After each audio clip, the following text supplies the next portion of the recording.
Haji Sudirman atau yang lebih akrab disapa Haji Uma, anggota DPD Republik Indonesia asal Aceh, meminta Pom-Dam Jaya untuk melakukan pemeriksaan koneksitas bersama penyidik Polda Metro Jaya pada Senin 4 September 2023.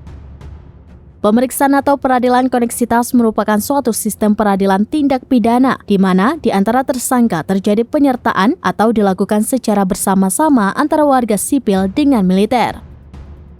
Menurut Haji Uma, penyidikan koneksitas juga perlu dilakukan terhadap kasus yang dilakukan oleh oknum militer, namun korbannya adalah warga sipil.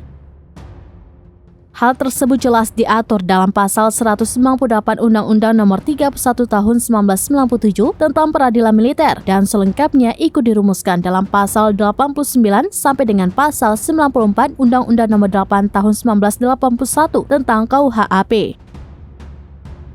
Haji Uma menambahkan, setelah mendalami kasus Imam Mashkur secara peraturan perundang-undangan telah terpenuhi klausul untuk dilakukan pemeriksaan dan peradilan koneksitas.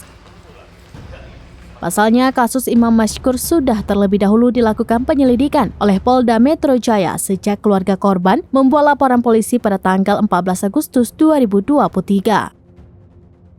Termasuk 1 dari 4 tersangka yang merupakan warga sipil sudah diamankan oleh Polda Metro Jaya.